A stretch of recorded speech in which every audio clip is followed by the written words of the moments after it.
Welcome into this Monday edition of the Oxford Exxon Podcast. Chase Parham, Neal, McCready, Clark Ford studio right at noon today. A little early, but glad for the people on the live stream to be with us. Be in podcast form as soon as we are done. We'll discuss a little college football today. Obviously, we haven't had a normal podcast since Ole Miss wins the Outback Bowl 26-20 over the Indiana Hoosiers. We'll discuss that a little bit, what to look for Ole Miss moving ahead in 2021. Do I need to move over on the camera? Am I a little off? Oh, you overcorrected. This way? There you go. This way? Yep. Okay, cool. So we'll just talk about that. We got NFL playoffs coming up this weekend. Credit to the NFL. No cancellations. 16 weeks of games in 17 weeks. Completely 100% of games played. I never had it out.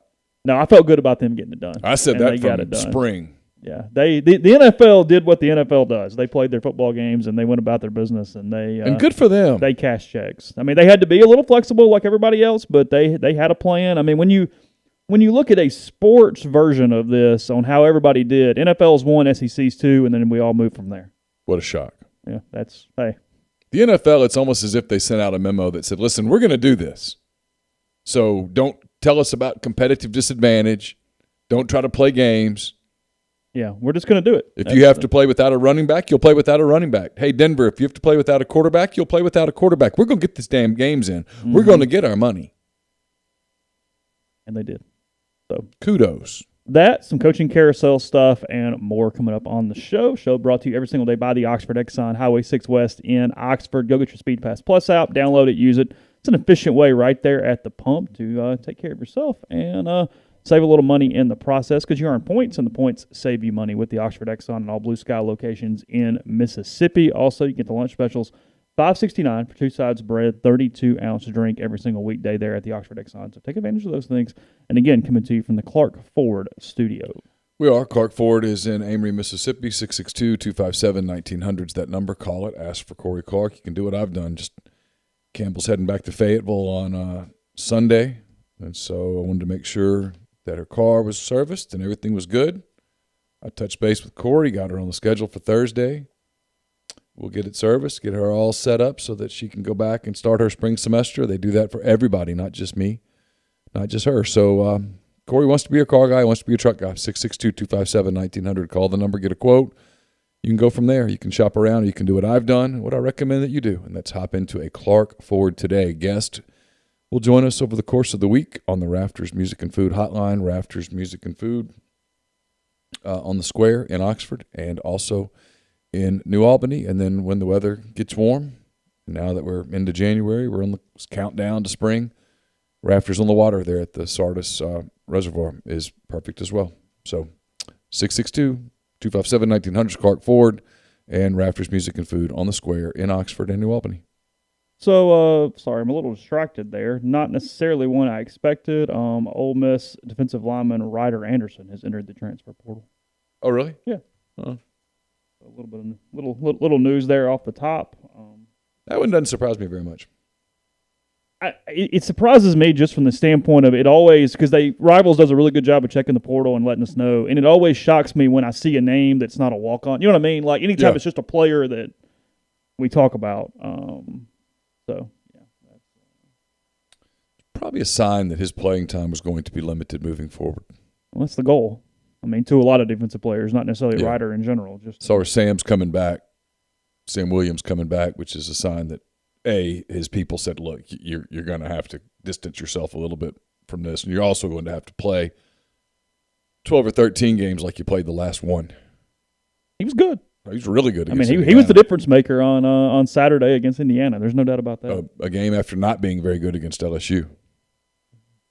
We got a lot of kind of stuff today in some different ways because when we do school board business, we do the watch party, the show. It's so dictated by the stream and callers. We don't necessarily talk a lot just about kind of day after reactions, 2 days after reactions. But the job that really all sides did in different ways. The defense has by far its best game of the season, and I know Jack Tuttle was hurt, and I know that he's not necessarily dynamic, but they did a really damn good job defensively throughout that whole game. They made the stop there at the end. Early on, they give Ole Miss the opportunity to get out to a big lead by holding Indiana to, 3 points or whatever it was in the first half. Really, really impressive on them. And then offensively, I know you got a couple weeks there, but allowing guys who you just haven't heard from all year, Casey Kelly and John Rhys Plumlee and Chase Rogers and those dudes, to not only play well, but to make game-winning plays and not turn the football over. Really just a phenomenal job by players and coaches on that offensive side to put in a game plan that even makes sense to give you the chance to win a football game. I mean, it's startling as you think about it a couple days later. They have some brilliant minds on offense. They have a quarterback who has matured dramatically in a year and appears to be just basically every facet of his life, which is typical for a young person. They start to kind of figure it out a little bit. And, like Lane said the other day, I went back, I was doing 10 thoughts, and, game days are so hectic, as you said. And so I was listening to Lane, I was listening to Matt and others. But one thing, that Lane talked about that struck me was he said, outside of 2 games, and I get it, 2 games in a 10-game season is 1/5 of the season, which is not a portion of the season that you can just dismiss. But outside of 2 games, he was as good as any quarterback in the country, if not better than any quarterback in the country. There's a lot to build on with Matt Corral. There's a lot to build on with that offense. I mean, we're going to have the John Rhys Plumlee conversation, I suspect, ad nauseum. I thought Matt had a great quote. I put it in 10 thoughts, which is up at rebelgrove.com. We had a bunch of new subscribers over the weekend. Welcome. If you're not subscribing to rebelgrove.com now, would be a really good time. Should be a fun year. It's the same price as it was during the Madison administration. So you can get in cheap, and hey. Yeah, so it's really right there. Anyway, he talked about where there's a want to. When there's a want to, he's pretty good. And, to John Rice's credit, he, after the game, said, I hadn't had time to think about it yet, about to go start baseball. But he's got just some decisions to make, about what he wants to do. And, he's got to decide, is he willing to give up quarterback? Because if he's going to stay at Ole Miss, there's no reason to not give up quarterback. I mean, or he can transfer someplace. Yeah, we know who the starter is and we know who the backup is. Yeah, we know who they're recruiting for the next quarterback too. Actually, we know the next 2 quarterbacks they're recruiting, and if you look at them, they're completely antithesis of the style of quarterback that John Rhys Plumlee is. So the writing's on the wall. But he could transfer someplace and go play. I mean, we made jokes about it, but if Rich Rodriguez is the offensive coordinator at ULM, John Rhys could probably go into ULM and day one be the starter. Mm-hmm. And so he has decisions to make. What does he want to do? He's got a lot of decisions to make, and it's unfortunate that you have to make those decisions at age 19 or 20, but he does. Do you want to be a professional athlete? Well, I don't know the answer to that. It might not matter to him that much. I mean, he seems like a person, all jokes aside, that's pretty well-rounded, has a lot more to him than just sports. Maybe that's not a priority. If it is, well, I think he just saw his path to the NFL. It's the path. It's the path. Yeah, I said the path. Yeah. He's not going to be an NFL quarterback. He's not going to be a Major League Baseball player. He's really not. I mean, odds are overwhelming that he's he not. have to get much better very fast. So his path to being a professional athlete, if that is what he wants, is to play in the slot. Now, if he wants to be a quarterback, that's cool. I get it. If he wants to be a quarterback, there's lots of options out there for him. Ole Miss is not one of those options. And if that's what's important to him, then that's what he should pursue. If he just wants to be in the SEC and play 2 sports or whatever, he can do that too. But if he wants to be an NFL player, I think he's got to make a decision pretty soon on baseball. It's much the same that we talked about with Jerry Neal, who has a decision to make, and I think he's already made it. And that's, do you get the surgery that you need to be 100% for football season next year, not for spring, but for the season? Or do you go play baseball and not be 100% when football rolls around? And I think he's decided, hey, my path to money and professional sports right now today is as a NFL running back. Yeah, when you clean up your shoulder and you do everything that you would typically do as a football player in the off season, despite being a 2 sports player, that's what you're saying, whether you come out and actually say anything or not. So there's no doubt. And if you watch the NFL and you watch a lot of different backs, but the one that comes to mind is Alvin Kamara with the Saints. There's some others too. That's kind of his style. There's a lot of place for multiple weapons like that. If you watch plenty of place, yeah. Yeah, you watch the NFL, it's just about every franchise is operating in that way. They're looking for those kinds of guys that can be sort of Swiss Army knives on offense, and Jerrion certainly can. So we'll see. I mean, it's the next story from a football standpoint, coaching changes, what other moves are made there, and then you move on to, I guess there are more. I mean, this would be a you question or a Zach question. It's kind of just Tywan Malone for February for the most part, right?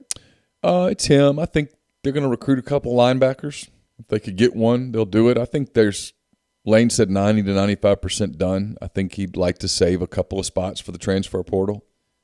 Sure. Again, I can already feel that over the course of the spring, we're going to be explaining the transfer portal to fans who are maddeningly upset. It feels like a pin post. Yeah, you only have 25 initials. Yeah, and you have to use those on transfer. You can if you sign a transfer, he counts as an initial. He's in your recruiting class is the best way to layman terms explain it. So you can't just go take 12 guys out of the portal. It doesn't work like that. And a lot of guys are going to get in the portal and never get out of the portal. And there are guys that are getting in the portal as a way to sort of save face because they're giving up football. That's happening too. And some will just go back where they started. Sure. Not necessarily at Ole Miss. Some are doing it so they're allowed to walk on at the same school they're in. There's a lot of manipulation in the portal. There's a lot of, and I'm not saying anybody like, Ryder Anderson's doing that. I'm just saying in general that is a possibility that happens. And there's going to be portal abuse where a guy transfers someplace and he, quote, walks on and somebody outside is footing that bill. That's going to happen. It's going to get dug into by people. But are people going to abuse the portal? Yes, everyone abuses everything. If there's a place for a black market to develop, a black market develops. Yes. That's life. And there's a place for this black market, and it's going to happen. Yeah. And there's also going to be a lot of kids who get into the portal thinking that their options are going to be unlimited, not understanding what we just discussed, and there's no place for them to go. Mm-hmm. And that's unfortunate, but it is what it is. Like I said, a lot of schools just won't have a spot. And if they have a spot, they only have one or two. They don't have 10. It's not like you can just, go to the portal and I'm going to revamp my roster. And here we go, and we're going to move on, and here's my defense for 20. No. It's not really how it works. So, still believe that Blake Gideon likely headed to Texas as a special teams coach. That's what I heard yesterday. It seemed to be almost a consensus that it was going to happen. I don't know that. Blake played at Texas. Popular name there. Not a shock by any stretch of imagination. We'll see what other moves may or may not be made from an Ole Miss standpoint. There's a lot of Bo Davis talk this morning in the coaching circles about Texas, about Ole Miss. I don't know. We'll see. Look, Bo's a good coach, but it's a lot of, hey, what pension makes the most sense, and frankly, where can he get in with some of the NCAA stuff that's happening, who's okay with that and who's not. Yeah. There's been some Will Muschamp talk today about Will going to Texas. I think Will's plan going into the weekend was to go to Georgia as an analyst. Take a year. Yeah, take a year, count his money, watch his kids play football. Now, the Texas thing might change that. Mm-hmm. He and Sark are pretty tight, and that could – been there before, knows it. That could shake it up. We'll see. I mean, there's a lot of – Was he the coordinator under Mac at the end? Sounds right. Is that timeline correct? I get it a little mixed up. I know he was there. Or was it way earlier? And I think Bo Davis has coached there as well, too. He's been at Texas? I think he's been at Texas. Don't hold me to that. I could be wrong. I didn't know that. But sure. Yeah, I mean, I don't know. I just have a lot of other final thoughts game-wise. It's a really good way for them to end. Bagman says Derek Mason's the best defensive coach on the market. South Carolina thinks it is close to an agreement to get Derek Mason as its defensive coordinator. Would be huge for Shane Beamer. Mason also has some NFL possibilities, and Mason has also apparently flirted with the idea of taking a year off and counting his money and hitting the refresh button. So we'll see. A lot of coaches are afraid if you get out, you can't get back in. which is a understood fear, but they take it to a degree that is not true. Grind says Muschamp was the head coach in waiting at Texas before he left for Florida. Yeah. I thought it was right there at the end when I guess the Colt McCoy National Huddle game. You wonder if Will Muschamp wishes maybe he just held tight at Texas. Better job, Texas or Florida?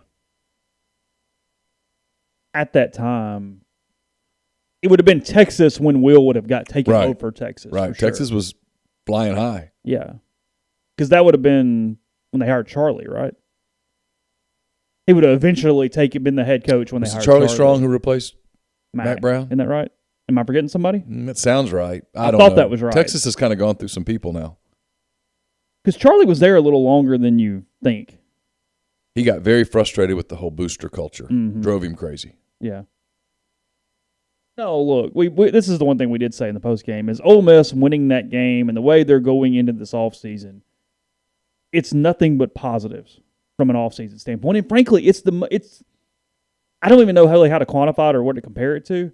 But with the NCAA stuff over, with Ole Miss certainly trending in an upward direction, with your quarterback back, with your head coach on new contract, no matter how long Lane's ends up being here, it's as much momentum and excitement for what an offseason should be, taking out COVID and you just not knowing what stands are going to look like in the fall from a ticket standpoint, of certainly any season maybe since 2008 going into 2009. I mean, that's it. It's that or 12-13 when Ole Miss signed the big class. It's one or the other. But it's that type of situation that Ole Miss just hadn't had in forever. I mean, when Ole Miss played Florida in the opener, I wrote about how Ole Miss was just a program, but it was a positive. And now you're just a really on the upward trend program going into an offseason. And that's huge. Almost to the point that I don't know that some of the fan base even understands what that's going to feel like in some ways, to just kind of everything be all right. So beat down still. I mean, you know what I mean? Look, we saw the screenshot too at our reaction, but I mean, there was not a lot of promise amongst the live stream when Luke Logan missed that extra point that Ole Miss was going to win that game 26-20. Well, the defense, the two possessions before that had just been so gassed. Yeah, they were out of people. They weren't making. They were to their credit, they just sucked it up, made some plays, and got off the field. I'm going to guess there's some tired bodies today. Oh, man. Probably partied on Saturday night. Got back on Sunday. And went, whoa, hit you a little bit. I think they're taking 2 weeks off before they start the off-season program. Could use a week. Yeah, and I'm thinking give them a minute. Everybody needs a minute. Yeah, I mean, probably wouldn't go over very well if you said, hey, we're having workouts at 5 a.m. See you on Tuesday morning. People be like, nah, I'm good. I'm going to enter a portal. Ole Miss played 40 players on offense and defense on Saturday. Indiana played 45. Was the count there? Yeah. But the biggest difference is Ole Miss. And I was looking at this. Somebody asked in the thread. I remember who it was. Where were the overlaps on those 5 players? Ole Miss played their 5 offensive linemen all 81 plays on Saturday. They did not play a 6th offensive lineman. Very reminiscent of 2012. They got so lucky with no injuries up front that they were able to do that for the most part for all of the year. Indiana did not do that. They rotated offensive linemen. And then the big one, and where Ole Miss, when you really do have to give credit to that defense, is what they did on the front 7 defensively, is they played that front 7 a ton of snaps. There was multiple guys in there at 55, 60, 70, 75 snaps, where Indiana only had like 2 defensive players that played over 50 snaps, and they were both secondary players, which you see that a lot more, and it's not like that front 7 defensively. So they got everything they could out of those guys, and I don't necessarily want to talk about it because it is what it is, but I did find the article fascinating. I still don't know why Greg Doyle was so caught up with Tylen Knight throwing up as a negative. The kid was playing his ass off on Saturday. I didn't read it. I mean, he was making fun. He mentioned Tylen Knight throwing him on the field 4 times in his column on Saturday. Why? He got overheated. I mean, I don't know. Has Greg never worked out to the point that he threw up? I don't know. He has a lot of boxing profile pictures, so Greg really physical. I don't know. There were multiple shots at Lane in there for just, frankly, Greg just didn't like Lane over the last 10 years and said, we're going to take shots at him today in an article. I mean, was there anything specific? I mean, about his what? Oh, just, crybaby, average coach, blah, blah, blah, blah, blah, blah, blah, blah. crybaby. Yeah, I think he called him a crybaby at one point. I think that was the word. I'd have to go back and look. But it was something along that connotation. Huh. I've never sensed that he's a crybaby. Not I've even- certainly never sensed that he's an average coach. Yeah. He makes fun of his coaching mistakes. He makes jokes about Alabama, the bus leaving him, about the tarmac. He has fun with himself. I said this in the thread, and a lot of people know what we're talking about because it was a pretty popular message board and Twitter conversation yesterday. Greg is one of the best writers in the country when it comes to human interest stories. Small town Indiana, people, he's excellent. Yeah.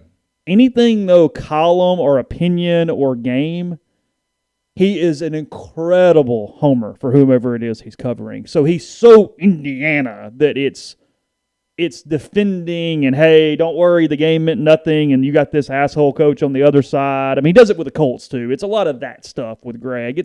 And frankly, Indiana strikes me as kind of a state that kind of really appreciates that. Just kind of us against the world a little bit there, a little bit between Purdue and Indiana and the Colts and the Pacers and the whole deal. But, yeah, I would lose a lot of sleep today over Greg's column on Sunday morning. I think it'll come. I saw it was behind a paywall, and I was like, "Oh, yeah." Somebody found a way to get through the paywall. My attention span was so short by that point. It's like I don't have time for that. You don't even want to take the 2 minutes to try to figure that out. I just and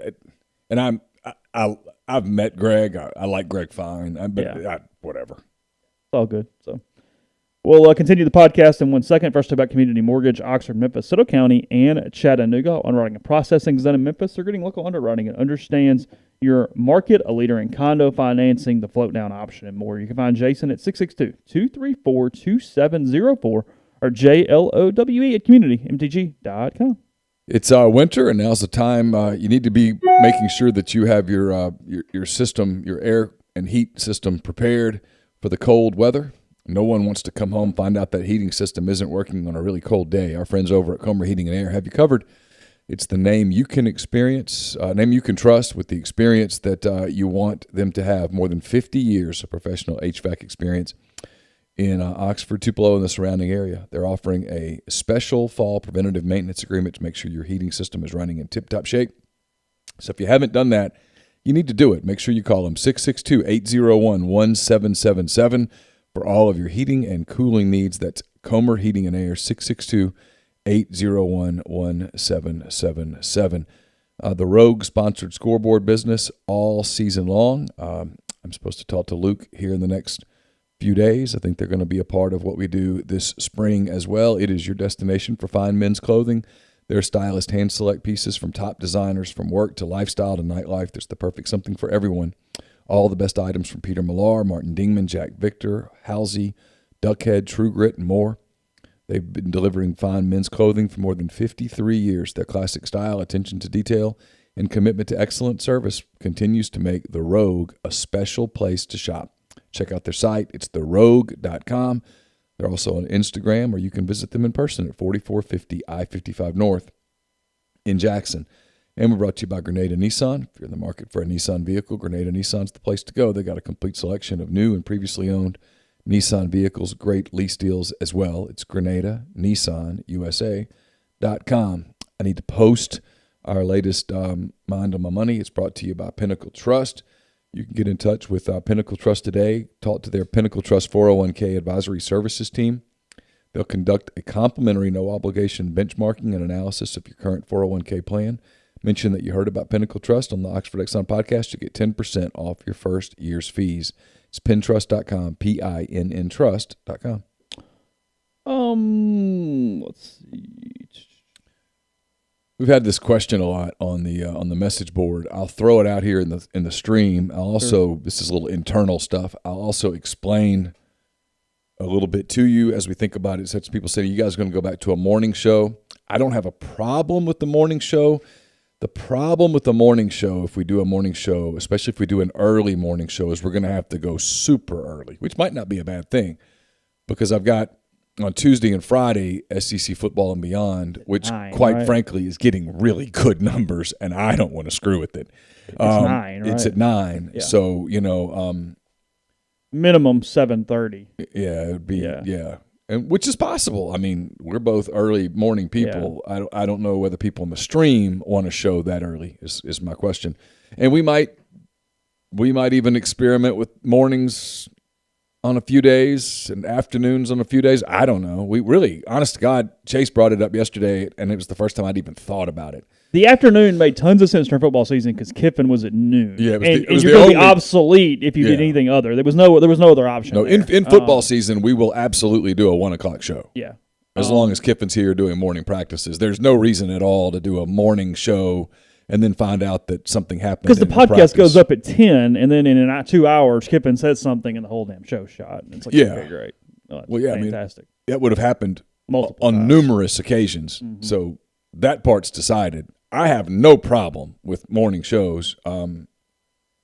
They make a lot of sense in a lot of ways. But again, 7:30 is early. Are you guys at work? Are you in front of your computer? Are you where that makes sense for you? And that's a question Monday, Wednesday, Friday we can do 8 a.m. again. That's fine. Monday, Wednesday, Thursday, I should say. Yeah, sure. Again, see what it looks like. I'm open to whatever people want to do. Okay. Try to be a man of the people. It might be worth a poll. I'll be honest. The Tuesday at 9, we're going to keep it there, and Friday at 9, I think we're going to keep it there because I pulled up numbers on that show today. Good. They were really good. So I think we almost have two. We have some overlap, but it's almost like we have two separate listener pools a little bit. Yeah. You know what I mean? Yeah. I think there's some that's some of the way it works, but. And those numbers are without me knowing what numbers he's getting to add to those numbers. So, that's true. Yeah, so I would, if it ain't broke.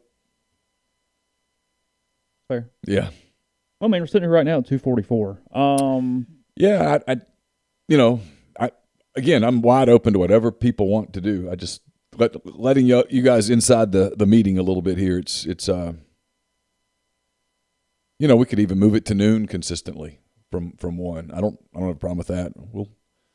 Today's January the 4th. We'll play with it for a couple of weeks. We'll talk to you guys about it, and at the end of the day, we'll do what you guys want us to do. So, let's see. Coaching search stuff, head coach wise, it's over, right? I think so. Yeah,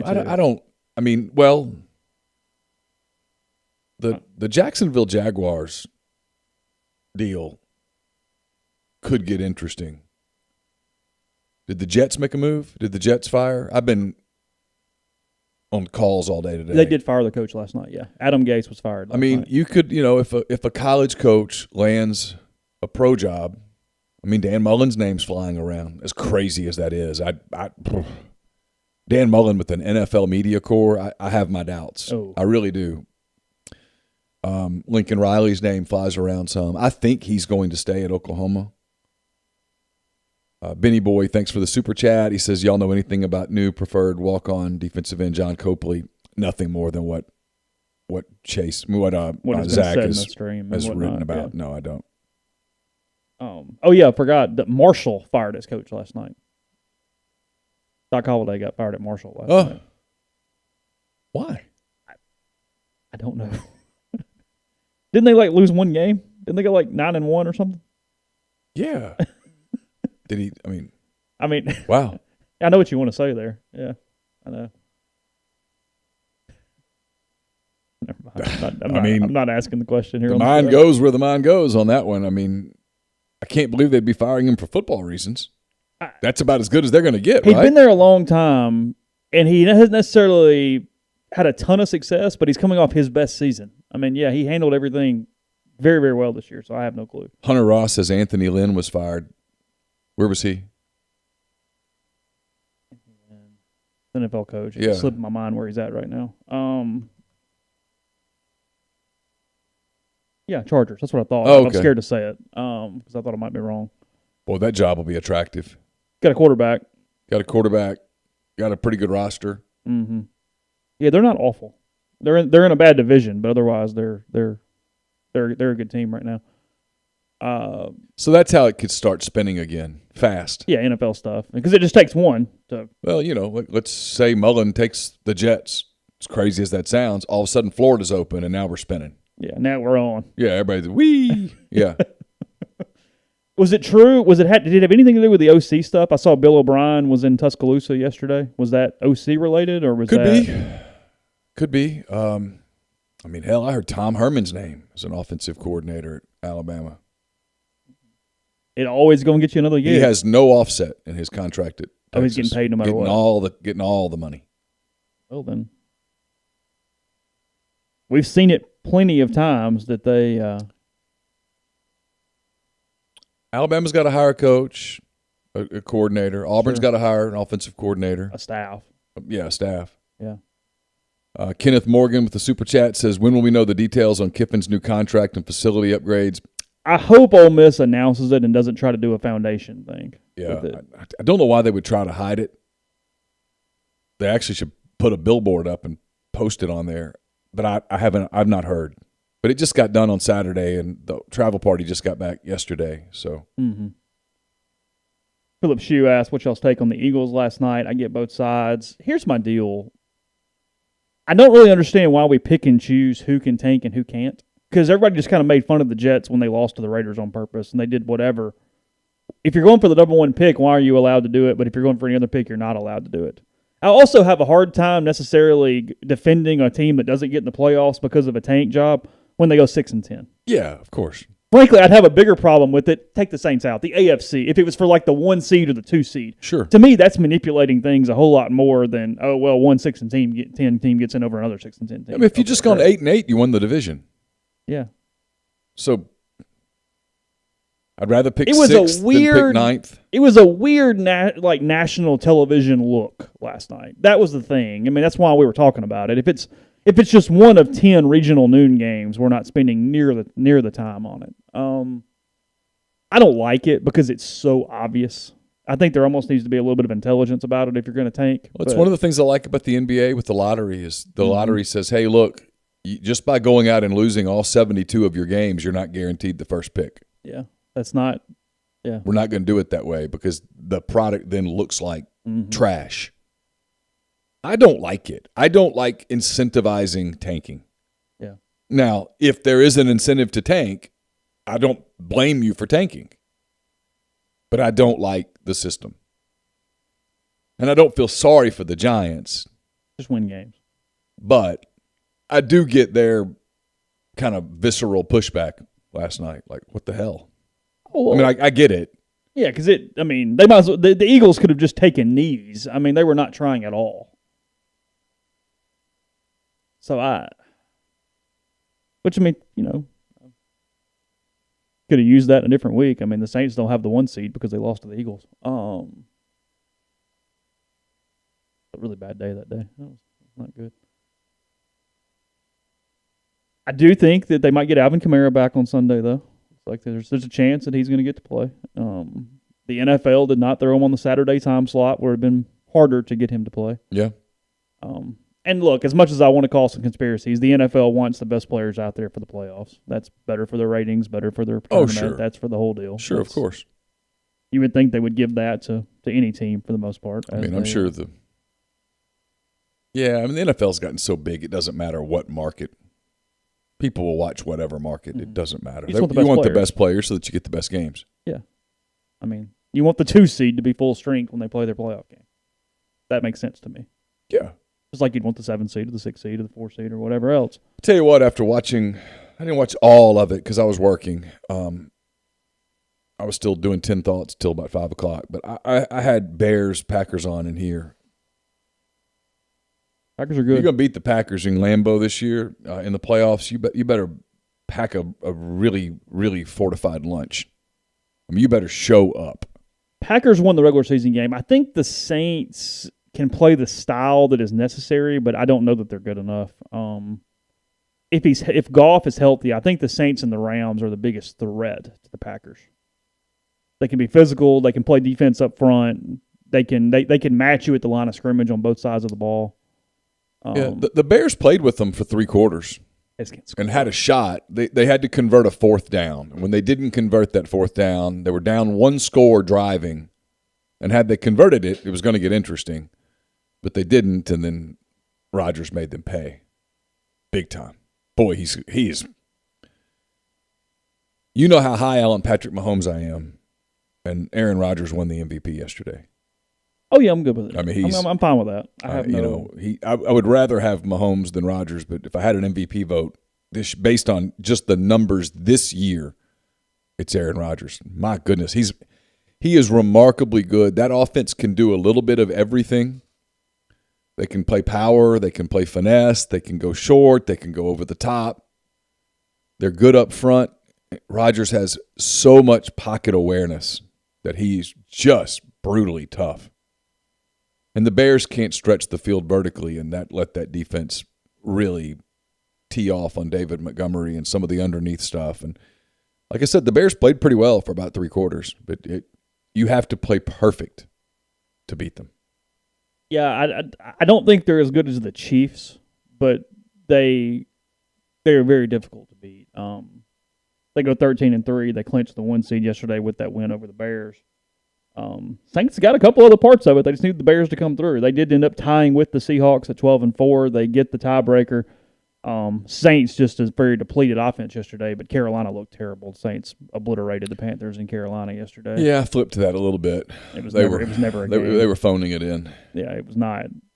5 interceptions yesterday for the Saints defense without a lot of guys. I mean, the Saints were not full strength on that side of the ball either. But anyway, we'll look at lines first, but just from a seeding standpoint in the NFC, the Saints will open against the Chicago Bears. That is a 2-7 game. 3-6 is the Seattle Seahawks hosting the LA Rams. Those two teams absolutely hate one another, so that'll be kind of fun this weekend. And then your 4-5 game, as mentioned, the Washington Redskins, Washington football team, win the NFC East at 7-9, and they host the 11-5 Tampa Bay Buccaneers. And that 5 spot is the first wild card. Credit to Tom Brady. Bill Belichick and the Patriots kind of fall apart without him a little bit, and he's rolling in Tampa. They really played well the second half of the season, and they're dangerous. I think they're going to beat the Redskins, and they will be difficult for whoever they get next. They're with the Buccaneers. So Saints' first NFC South team to ever sweep the 6 division games inside inside the division. They go 6-0 against the NFC South. In the AFC, by the way, the Cardinals are the first team out of the playoffs. They also go 8-8, but the Bears have the tiebreaker over the Cardinals to get in. Cardinals losing yesterday to the Rams, which obviously pretty critical game there, a win, and they would have gotten in. But both teams are playing backup quarterbacks for the majority of the game. Yeah, the Bears weren't watching the scoreboard until the game got away. Then they looked up at the scoreboard and they went, whew. Oh, really? Yeah. Well, Arizona offensively was completely and utterly inept yesterday. Right. I mean, the Rams had 1 pick six, should have had another one. There was zero chance of Arizona scoring enough points to win that game against LA yesterday. From a line standpoint, from a schedule and a line standpoint in the NFC, your first NFC game is Saturday it's the LA Rams and the Seattle Seahawks. That's a 3:40 start on Saturday.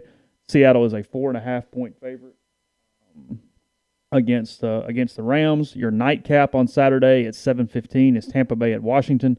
Tampa Bay, a 7.5-point road favorite there against the Redskins.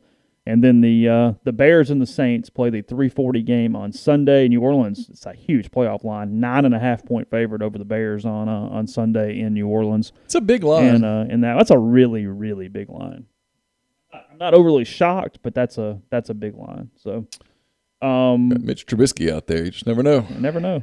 We are discussing watching the game together, doing a live show. You guys can kind of let us know if you think you have any interest. Now, again, it's not going to be potentially a lot of commentary. I don't know. My playoff camera watching is going to be bad, but if you would like to watch me potentially get tortured if the Bears make it a game, we're fine talking to you guys, letting you all kind of watch it with us on Sunday afternoon, so you can let us know what you think about that.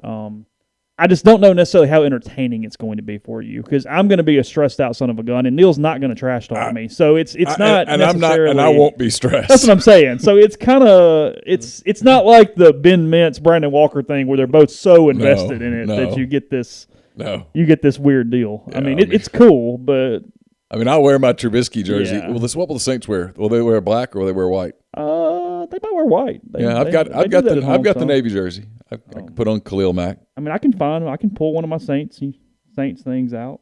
And big thing for me if I'm going to do that is I got to get 10 thoughts done early or punt 10 thoughts till Monday, which is possible too. Campbell leaves early that day. Oh, yeah.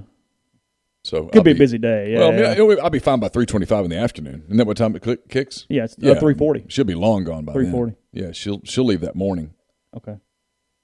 Well, it's a possibility. We're okay with it. Just let us know. Tell us what you think, and we'll go from there. Bagman, I don't trash talk. Yeah, it's not. It's not something I do. It's something I've never done. I don't do it. I didn't do it when I played. I don't do it.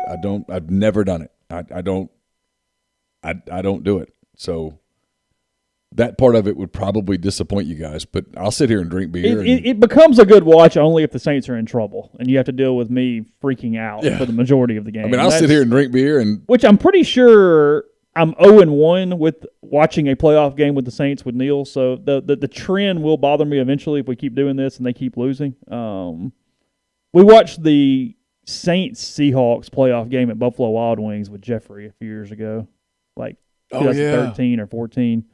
Did not go well for the Saints. They did lose that game. Actually, the comedy got there at the end. Jeffrey was trying to get a cover out of it, and he was the most basket case human being in the history of the world, sitting in Wild Wings while we were trying to get a cover on that one. So yeah, I have bad luck watching Saints playoff games like out anywhere. I mean, I was out in town when the 49ers beat them in that Vernon Davis game in 11. It's usually if they win, I'm sitting at home like in a ball by myself, and I just leave me alone. I mean, that's what happened. When we went to New Orleans last year for Viking Saints and came back before the game, I changed my mind and decided not to go to the game. We left early Sunday morning to drive back, and I made everybody to leave my house, and I watched the game sitting in my living room completely alone and told anybody when to actually come back or to participate in the house again. And I don't regret that decision. The way they lost, I'm completely happy that I was back in Oxford and not sitting in the Superdome at 3:30 when that game ended. So, yeah, anyway, let us know. Moving on, podcast brought to you in part by Visit Oxford, Visit OxfordMS.com. Cannon Motors, the drive-in movie thing, still going on through the month of January. It starts on January 15th. Shrek is there a couple times that night. You got Selma. You've got Don't Give Up the Ship, Animal House, Stomp the Yard, A Time to Kill. A lot of different options at the Cannon Motors Drive-In. You can find out that schedule at OxfordFilmFest.com, also at VisitOxfordMS.com. Go to the events page. You find out more about the virtual MLK Day celebration, the Fiber Arts Festival. We'll get more to you on that and more. Again, visit OxfordMS.com. We're also brought to you by John Edwards, Regency Travel Incorporated in Memphis. You've been thinking about that summer trip, thinking about maybe even a golf trip or something like that along those lines when things get a little warmer. Get in touch with John. There's great deals to be had right now. You can book hotels, resorts, that kind of thing for rates right now that probably are not going to be available to you in the summer. 901-494-3387 or send him an email, jedwards@regencytravel.net. First-time clients can save $50 off their first book trip just by telling John you heard about Regency Travel on the podcast. We're also brought to you by our friends at Blue Delta Jeans. Think they're kind of catching their breath and getting set for another year there at Blue Delta. I'll just tell you, be a great Valentine's Day present. That's about, 6-7 weeks away. Be a great Valentine's present. Get in touch with Blue Delta Jeans. Get on their social media. Book a private fitting for a pair of Blue Delta jeans, all sorts of different styles. You saw them over the course of the football season, and we can't recommend them high enough. Chase has been wearing a lot of the duck canvas. I've been wearing my camos, my corduroys, all of that from Blue Delta Jeans. You'll absolutely love it. It's BlueDeltaJeans.com. And we're brought to you by Oxford University Bank. OUB, locally owned and operated right here in Oxford. When you deposit money at OUB, that money and the vast majority of the bank's profits go right back into the Oxford community. OUB gives you the comfort of home, all the benefits the big mega banks provide, all the technology and products you can want, all with the personal touch. When you call OUB, you speak directly with the live person. No 10 buttons to push, no 5 minutes to wait. What OUB does offer is the absolute best cash checking account. It's called Kasasa, and with Kasasa, OUB will pay customers 2.5% interest on their balances up to $50,000, refund ATM fees nationwide. They also offer online bill pay and mobile check deposit using their online app. To learn more about OUB, check out liveoxfordbankoxford.com or call 662-234-6668. OUB is FDIC insured. So the AFC, let's see, move on to that. Your 1 seed, the Kansas City Chiefs, they go 14-2 for the best record in the NFL. They'll get the bye And then your 2 seed, the Buffalo Bills, finished 13-3. They look good. First AFC East title in a long time for the Buffalo They look Bills. legitimate. You hate it for Bills fans, don't you? You hate it for Bills fans that they can't go see this team play as they come into their own, have a home game in Buffalo. They've built such a good franchise and good team. They're there solid, man. in Buffalo. They are solid. They open up against the Indianapolis Colts, who snagged the last wild card. The AFC just super competitive. The Colts at the 7 seed at 11-5. Miami Dolphins missed the playoffs at 10-6.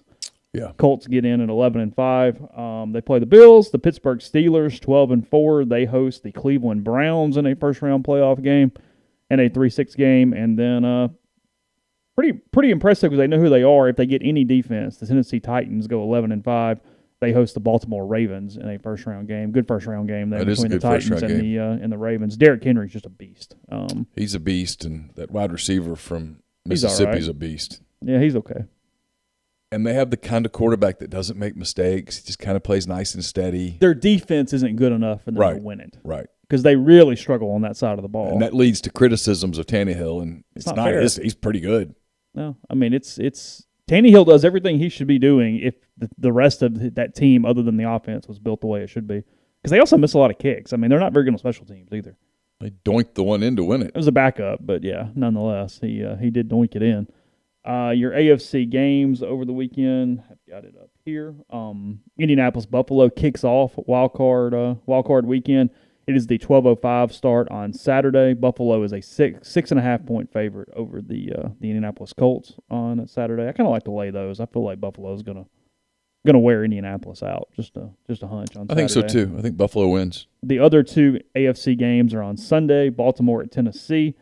Baltimore 3.5 point favorite over Tennessee on in Saturday Nashville. On the road. Yeah. Baltimore -3.5. And then your weekend nightcap, Cleveland and Pittsburgh, is the 7:15 game. Cleveland is getting 4 points in that one, Cleveland against Pittsburgh. So there's your rundown of lines and schedule for the weekend.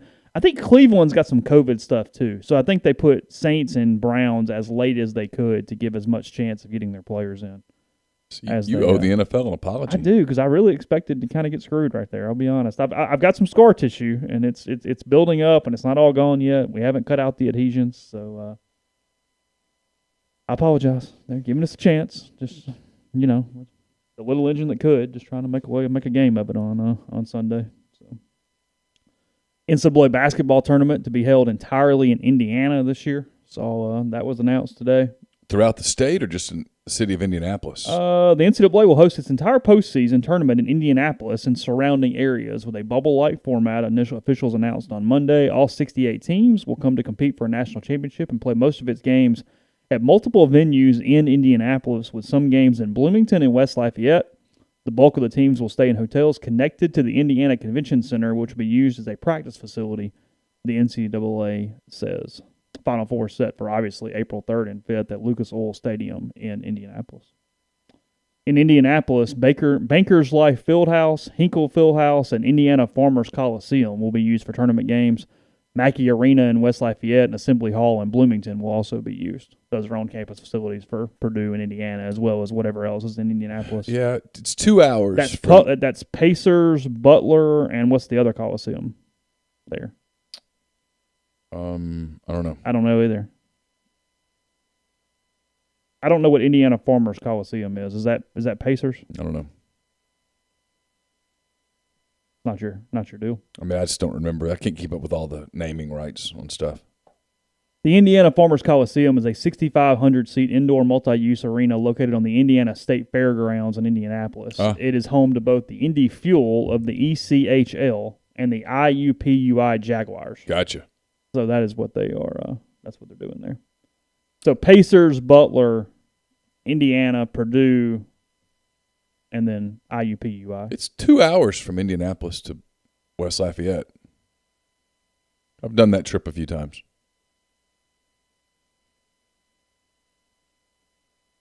Not happily the second time. Not happily. No, I covered Auburn. Oh, that's right. I covered Auburn, Purdue in an NIT game. Purdue won. I got my stuff done and giddily got in the rental car to get back to Indianapolis to fly home. And on the way there, found out that Alabama was coming to play in the NIT and that I needed to stay and cover it. So they played Auburn and then played Alabama? Yeah. And I'm like, I didn't pack clothes. 2 or 3 days in there. Yes, I go back to the hotel in Indianapolis and got to do laundry. And I stayed out at the airport, so it wasn't like I was in a fun part of Indy. I was like in the nowhere part of Indy. I was not particularly happy. Not overly happy with it. Then had to drive back to West Lafayette, cover another game. But like 3 days Alabama later, won. though. Yeah, it was like 2 days later.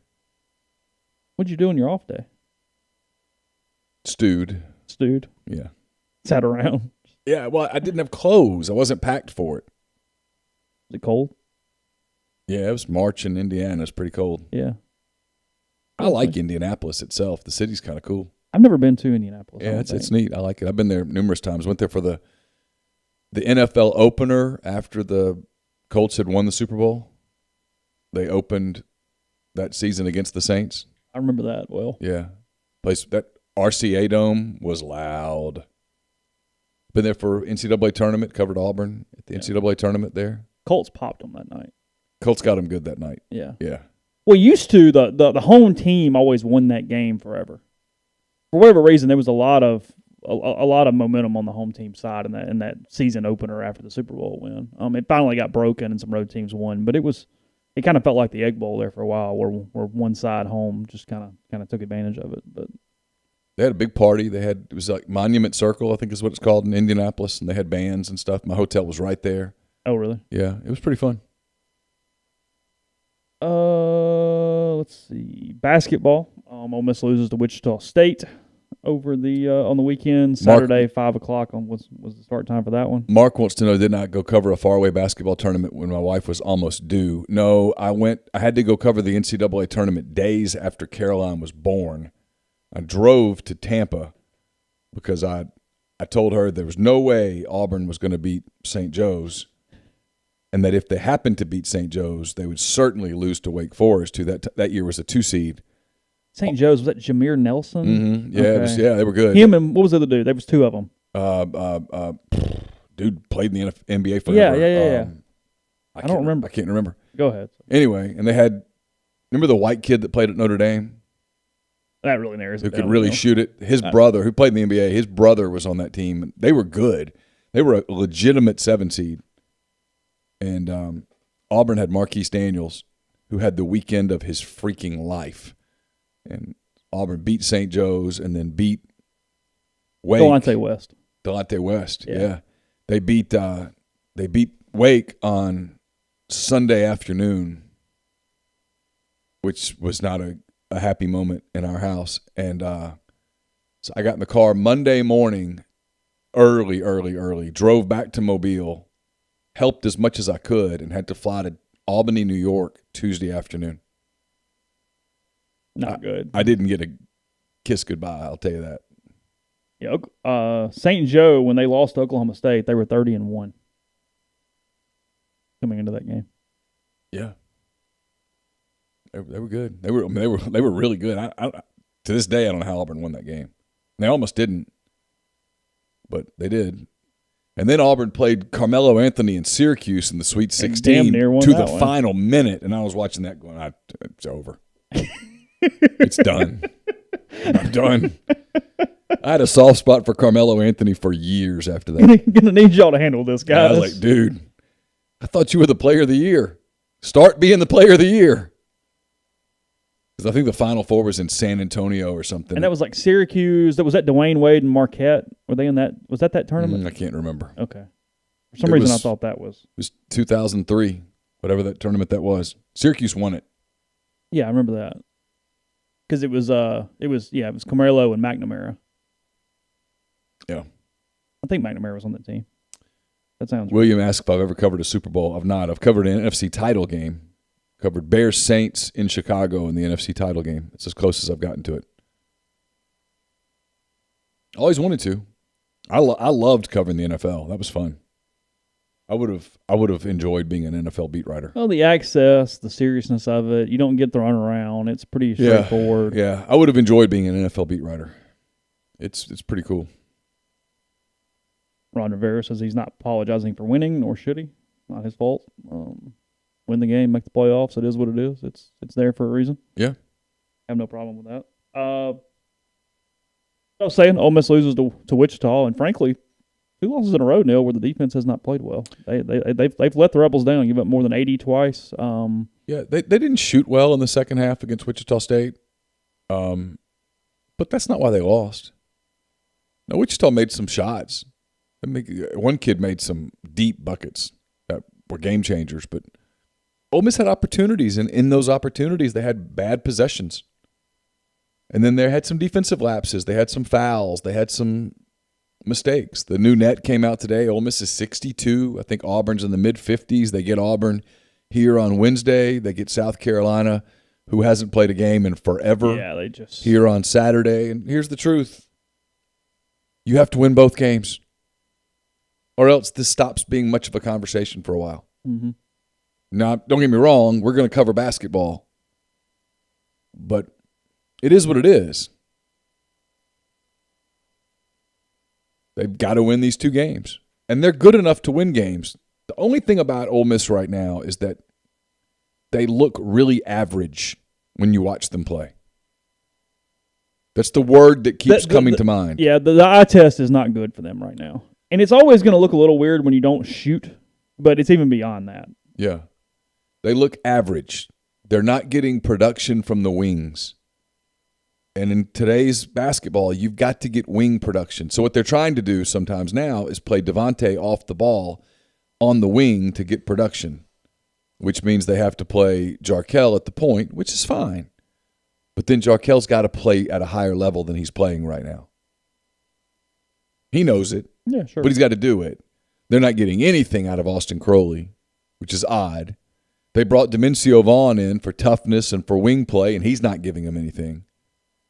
What they're getting is KJ Buffin, but more as a post player.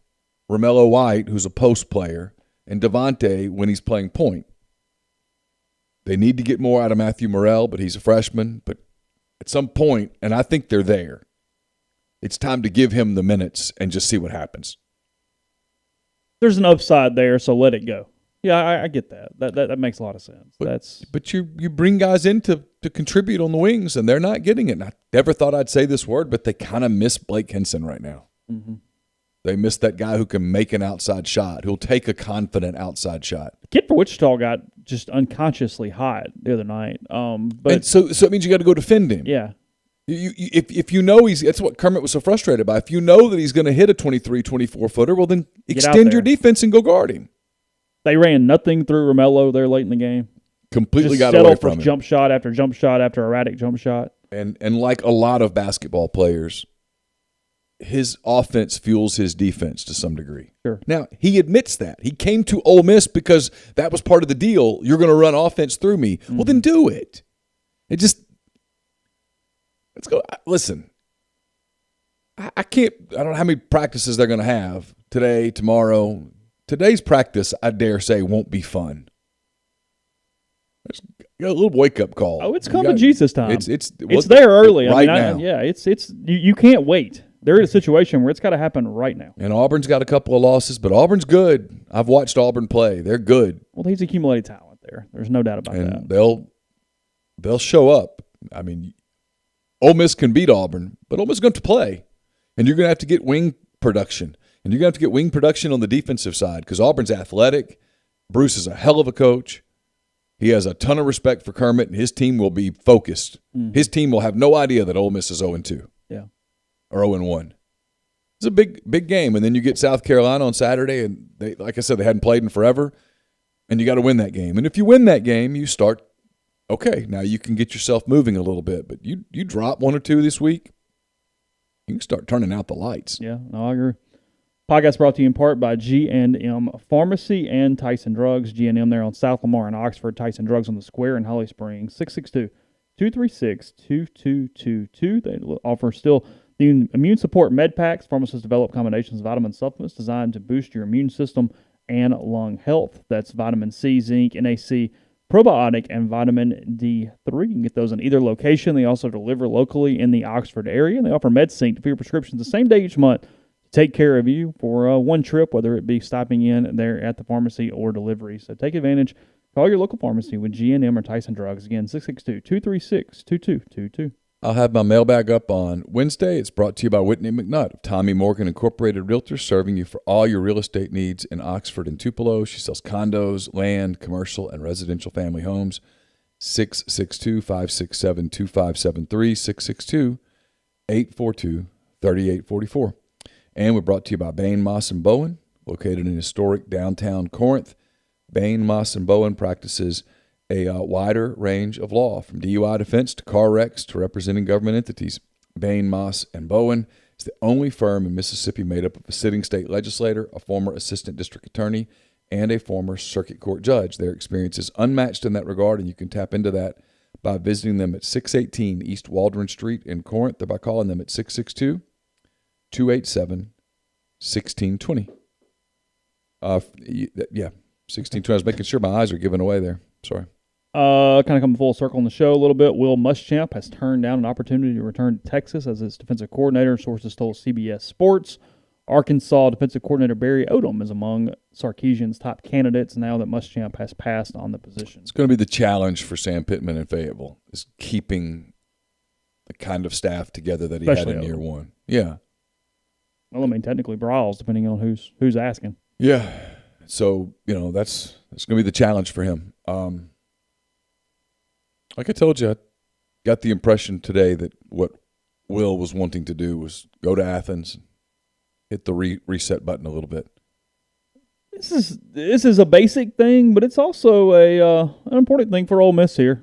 Earlier today, the first list of 2021 Heisman Trophy odds have come out. Matt Corral listed for the Rebels, and it really.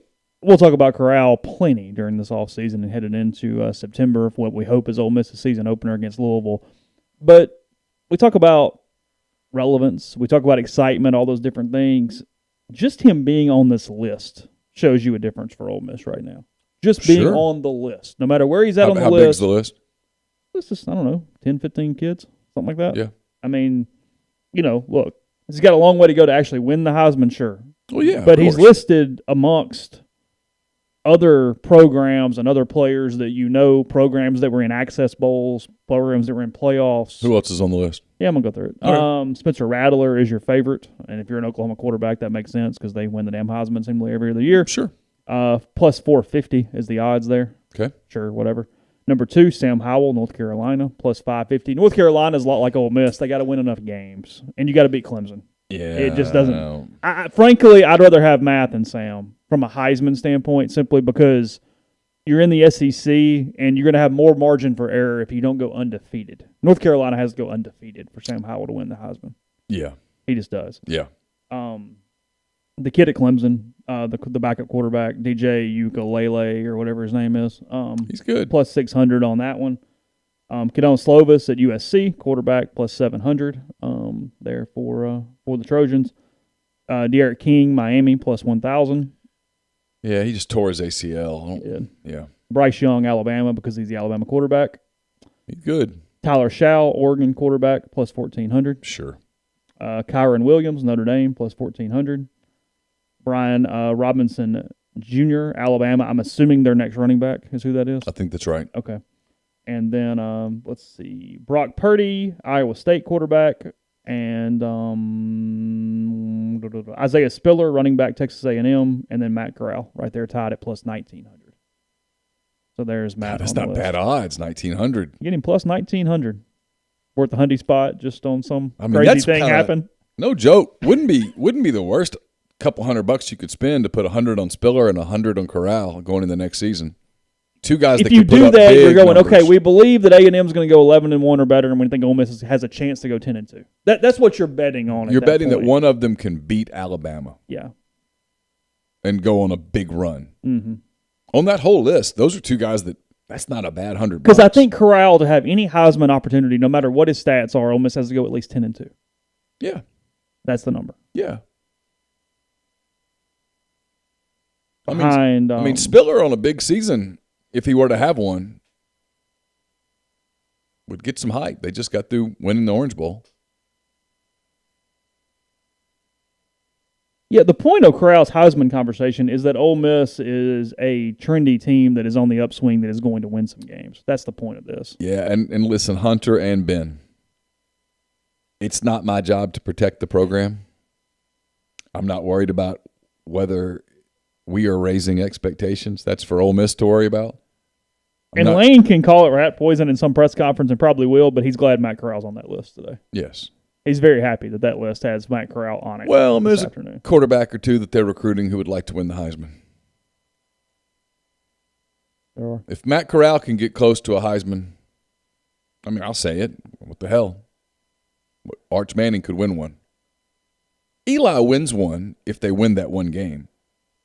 You really do think he wins? That final drive, they drive down the field and win the game? Yeah, he wins the Heisman Trophy. No doubt. Zero doubt. 8-0 in the league, play Georgia in the SEC title game. Yeah. Go to the Sugar Bowl, play Ohio State. Yeah, they would have won the SEC title, and he would have been the Heisman Trophy winner. Absolutely. You can win a Heisman at Ole Miss. I mean, if let's say the year that Mississippi State was 10-0 when they went to Tuscaloosa, I realize they lost those next two games. But let's say Prescott throws for 400 yards and they beat Alabama that day, and then they come to Oxford and win. Hell, Dak might have won the Heisman. Mm-hmm. You can win the Heisman at non-blue blood programs. Sure. Yeah. All day. Truth is, I almost said this out loud a minute ago. You said Keaton Slovis at USC. Ole Miss is a higher profile program right now than USC. Yeah. They're forgotten over there. Yeah, they're on the West Coast. All their games are at night. I mean, frankly, Oregon's the more well-known program over there. But even then, they're not on national television every single week the way that SEC schools are. Oh, Matt Corral has a much higher chance than Bo Nix of getting a Heisman invite. Just the way those programs are structured, if anything else. Or a meteor. Well, that's fair. I mean. Yeah. But Corral of those two. Yeah, it's a good point. If Louisville can win a Heisman, Ole Miss damn sure can. Sure, of course. Of course. Lamar Jackson for Louisville. Of course. I mean, again, in that scenario I just painted, Dak Prescott would have had one hell of a shot. Louisville's got a lot of guys back, but I feel like Ole Miss will be about a 7-point favorite in that opener next year. You think Louisville will be? No, I think Ole Miss will be about a 7-point favorite. Yeah, I just don't know enough about Louisville's team to. They had kind of a mid-year, but they've got a lot of guys back. You don't hear Satterfield's name much right now. He tried to get his name heard. Hey, It backfired. Give it a shot. I mean, hey, that's what happens. A little surprised Anthony Lynn didn't save his gig. He won 4 games in a row to end the year, and with having Justin Herbert's quarterback. Jay Skipworth says he disagrees with which part? Because I said a bunch of things. Yeah. If you disagree with the part about my job being to protect the program, we'll disagree forever. I assume that meant Heisman something. Yeah, probably so. Yeah. JT Daniels, he's good. He's fine. He has a chance if Georgia wins the national title. Yeah, they'd have to be special. Yeah. That's almost kind of the funny part of this, is that the Ole Miss has more margin for error than like a Georgian does with their guy to win the Heisman. You know what I mean? Yeah. Georgia goes 11-1. It's like, hey, look, he didn't get it done. Corral goes 10-2 and goes, look. Yeah. I know you're trying to get to that level. Got to go 10-2 with monster numbers. The numbers have to just explode, and you got to beat Alabama. You got to beat Bama. Yeah. That's really hard. Every day you're just, 350-4 and just slinging that sumbitch everywhere. Yeah, no, I'm not saying Ole Miss is – well, I am kind of saying it. I think all these SEC schools are higher profile than the Pac-12 schools right now. USC's out there buried. Let me rephrase it. The programs at the highest level of the SEC on a given year that are winning big have a higher profile right now than USC does. USC has to really be a national competitor, or they just get lost because they're in a league that's not very good. Not very good, and they play those weird Friday night games that nobody watches, and they play those late night Saturday night games that only junkies watch. Yeah. But yeah, I mean USC has more higher profile than the middle of the pack SEC school on any year. But the top of the line this year, I mean, there were more people with their eyes on Texas A&M this year than there were on USC.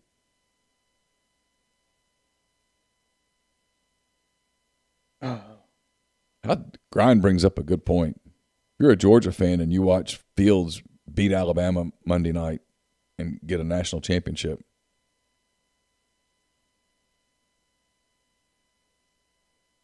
I mean, Fields had a hell of a day, and he's got a chance to, become just a monumental story. But he had a hell of a game, boy. Yeah. Oh, I know. Had a hell of a game. Goodness gracious. He made plays. Yeah. I hadn't even thought about that game yet. No, we'll get there. It's not. Yeah. It's January 11th. We have a week. Yep. Literally. So we have NFL playoffs first. We have more basketball. Again, Ole Miss playing 2 very critical SEC basketball games early in the season. Prior to that as well, we'll let you know. We're thinking on the time slots. Again, may put some polls on the board, put some polls on the Twitter. I don't know. We'll figure out the best way to go about that. Tomorrow, I assume, we'll be at our normal 1 o'clock time at least, and then we'll figure it out. Because I've got a 9 o'clock show in the morning. Yeah, so we'll let you know where we are with that. Appreciate all the people in the stream. Again, good numbers today. Thank you for finding us whatever time it is that we choose to come to y'all and talk to you every single day.